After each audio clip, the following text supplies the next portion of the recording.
3। Good evening friends, ज्ञान Ganga YouTube channel पे आप लोगों का हार्दिक स्वागत है। मैं हिमांशु कुमार राय। जैसा कि आप लोगों को पता है कि भारतीय संस्कृति का डेली क्लास चल रहा है, जिसमें डेली एक वीडियो आता है आप लोगों के लिए, और ये इसमें पूरी तरह से भारतीय कल्चर के नितिन सिंघानिया जो किताब है, जिसको कि यूपीएससी और पीसीएस दोनों के लिए समान रूप से लोग उपयोग करते हैं, और कुछ और किताब, एक दो और किताब को मिक्स करके आपको हर एंगल से वो क्वेश्चन कराए जाएंगे और वो टॉपिक कराया जाएगा, जिससे आप लोगों को प्रश्न आसानी से समझ में आ जाए, टॉपिक समझ में आ जाए और प्रश्न का उत्तर आप लोग आसानी से दे सके। उसी संदर्भ में हम लोग तीसरा वीडियो भारतीय संस्कृति का लेकर आ रहे हैं। एक दिन पहले भारतीय भाषा हम लोग पढ़े हैं, और भारतीय भाषा से ही जुड़ा हुआ अगला अध्याय है भारतीय लिपि। तो चलो बच्चों, देखते हैं हम लोग। जैसे कि हम लोगों को पता होना चाहिए सबसे पहले कि लिपि क्या होता है। लिपि शब्द का हम लोग उपयोग करते हैं, पहले लिपि होता क्या है इसको जानना जरूरी है। जैसे कि हम लोग भारतीय भाषा के क्लास में भाषा के बारे में जाने, बोली के बारे में जाने, फिर उसके प्रकार कितने होते हैं, उत्पत्ति कैसे हुई है, उसी तरह से भारतीय लिपि के बारे में जानेंगे। तो ठीक इसका परिभाषा क्या है भारतीय लिपि, या लिपि क्या है तो भारतीय लिपि। तो जिस तरह से भाषा मीडियम ऑफ एक्सप्रेशन होता है, हम अपने हाव भाव को, अपने विचारों को, क्या सोच रहे हैं, मेरे अंदर क्या विचारों का उफान, किस विचारों का उफान चल रहा है, या हम क्या समझ रहे हैं, इसको लोगों के सामने अभिव्यक्त करने के लिए हम भाषा का प्रयोग करते हैं। उसी तरह से लिपि, भाषा चूंकि मौखिक होती है, उसी तरह से लिपि लिखने के काम में आती है, यानी लिखित होती है।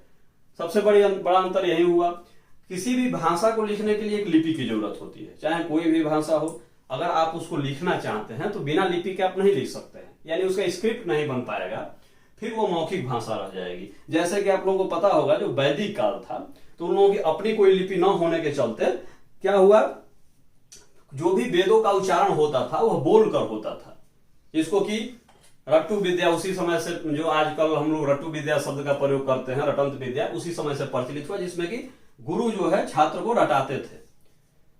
तो उसको लिखने के लिए एक लिपि होने की आवश्यकता है, और वही आपको लिपि है। ठीक, जैसे कि इसमें लिपि की विशेषता क्या है, जैसे मान लीजिए आप किसको लिपि समझेंगे, अगर किसी भाषा को लिखना है तो आप लोग जनरली पता है, जैसे हिंदी लिखते हैं तो आप इधर से स्टार्ट करेंगे बाएं से और दाएं बढ़ते जाते हैं। इसका कोई नियम होगा कि ऐसा क्यों होता है कि आप बाएं से स्टार्ट करते हैं दाएं चले जाते हैं। आप ऐसा भी तो हो सकता था कि दाएं से स्टार्ट कर बाएं लिखते। लिपि को लिखने में कोई लिखना हो तो कहीं मात्रा का प्रयोग करते हैं, कहीं चंद्र बिंदु का प्रयोग करते हैं, कहीं कमा का प्रयोग करते हैं। ठीक, स्टार्ट करते हैं सबसे पहले तो बड़ा अक्षर से स्टार्ट करते हैं, फिर छोटा होता जाता है, ऐसा अंग्रेजी में आपको देखने को मिलता है। तो ऐसा क्यों होता है, तो यही कुछ लिपि का अपना एक फिक्स नियम होता है, और उसी नियम में अंतर के आधार पे लिपि अलग अलग प्रकार की होती है। ठीक, तो उसी आधार पर हम लोग देखेंगे कि पहले भारतीय लिपि देख लिए क्या हुआ। अब भारतीय लिपि चूंकि ये नहीं भारतीय भाषाओं से जुड़ी हुई लिपि है, अब इसका प्रकार, जनरली भारतीय भाषा का जितना हम परिवार बताए थे, जितना वर्ग बताया था, तो उस भारतीय भाषा को लिखने के लिए भारत में मोटे तौर पे 12 लिपियां हैं। भारतीय भाषा को लिखने के लिए भारत में मोटे तौर पे 12 लिपियां हैं।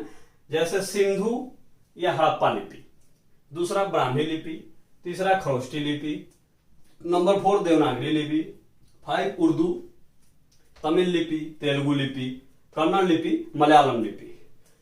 2-3 और लिपि है जिसका अगला क्लास में हम लोग चर्चा करेंगे। आज थोड़ा छोटा वीडियो रहेगा आप लोगों का, फिर अगला क्लास में पूरा लिपि खत्म हो जाएगा। तो सबसे पहले हम लोग चर्चा करेंगे सिंधु लिपि क्या है, हड़प्पा लिपि क्या है। आप लोगों को पता होगा कि प्राचीन भारतीय सभ्यता सिंधु घाटी सभ्यता से प्रारंभ होता है। ठीक, सिंधु जो लिपि थी, कैसा लिपि थी, भाव चित्रात्मक। एक शब्द है भाव चित्रात्मक लिपि, यानी सिंधु लिपि कैसी लिपि थी, भाव चित्रात्मक लिपि।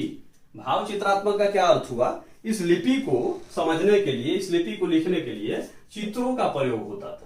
इस लिपि को लिखने के लिए चित्रों का प्रयोग होता था। जैसे इसका कुछ अर्थ हुआ, इसका कुछ अर्थ हुआ,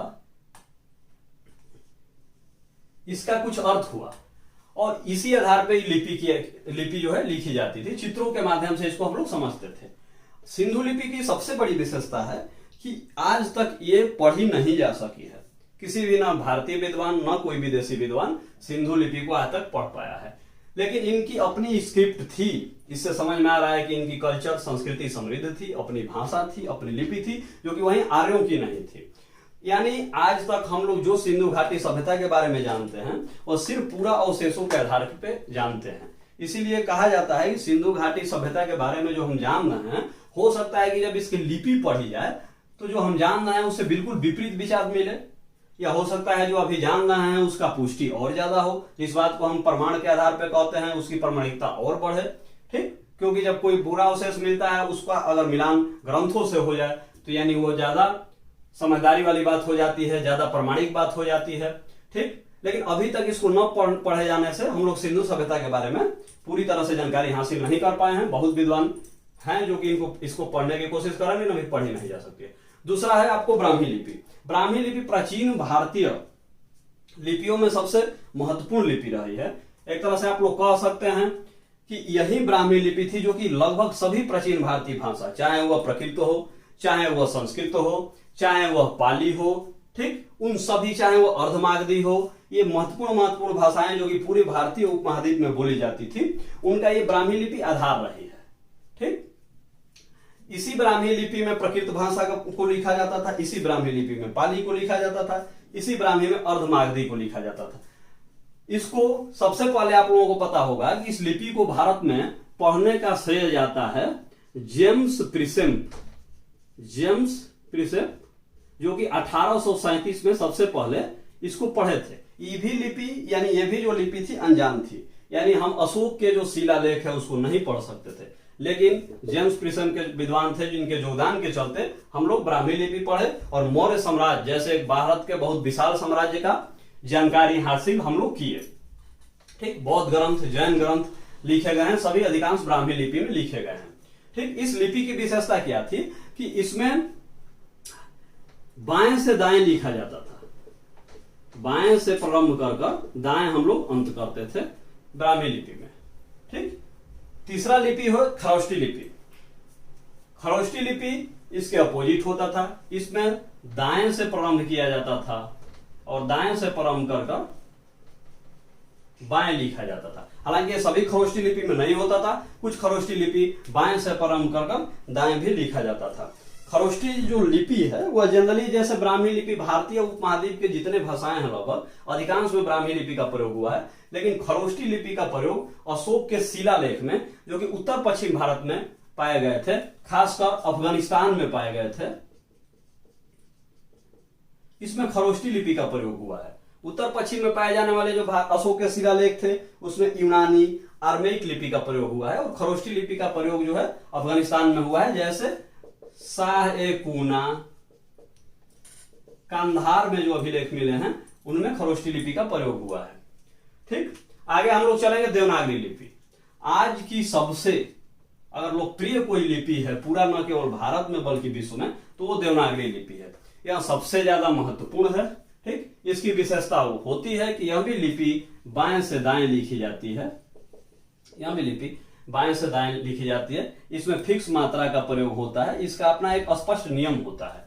ठीक, और इस देवनागरी लिपि में आज भारत की सभी महत्वपूर्ण भाषा, चाहे वह हिंदी हो, चाहे वह मराठी हो या गुजराती हो, राजस्थानी हो, असमिया हो, बांग्ला हो, उड़िया हो, इन सभी को लिखने की जो लिपि है, स्क्रिप्ट है, वो देवनागरी लिपि है। आज विश्व की लगभग 172 से ज्यादा भाषा देवनागरी लिपि में लिखी जाती है। यानी कहने का मतलब कि विश्व में सबसे ज्यादा प्रचलित, सबसे ज्यादा लोकप्रिय लिपि देवनागरी लिपि है। ठीक, इसके आधार पर हम लोग आगे जानना चाहेंगे कि जैसे कुछ रीजनल भाषा है, जैसे मान लीजिए भोजपुरी हो गया, हरियाणवी हो गया, इनका क्या लिपि है। आप लोग सुने होंगे, मान लो कोई बिहार का मिला अगर भोजपुरी बोलता हो तो भोजपुरी लिखता नहीं है। आप लोग ध्यान से देखिएगा, भोजपुरी बोल लेता है, लेकिन भोजपुरी में अगर कहिए कि आप उसको लिख दिखाइए तो जनरली लोग नहीं लिख पाता है। क्या कारण है? स्पष्ट लिपि का अभाव। ठीक, लेकिन वो भी लिखा, अगर भोजपुरी भी लिखना है तो हम लोग देवनागरी लिपि में लिख लेते हैं। ठीक, आगे उर्दू, अरबिक लिपि या नस्तालिक लिपि। उर्दू भाषा का आविष्कार हुआ जो मध्यकाल में, तो उसमें चूंकि उर्दू आप लोगों को पता होगा कि मिक्स भाषा है। उर्दू भाषा जो है हिंदी फारसी की मिश्रित भाषा है, इसीलिए इसको भारतीय भाषा कहा जाता है, इसीलिए इसको हिंदुस्तानी भाषा कहा जाता है।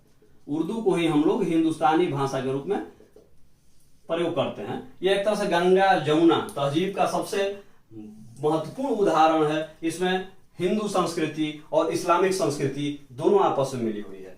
ठीक, भारतीय संस्कृति और मध्य एशिया की संस्कृति दोनों से मिलकर उर्दू भाषा की उत्पत्ति हुई। ठीक, तो उर्दू लिपि की जो उत्पत्ति हुई, इसमें भी इसकी उत्पत्ति अरबिक लिपि से मूल रूप से हुई।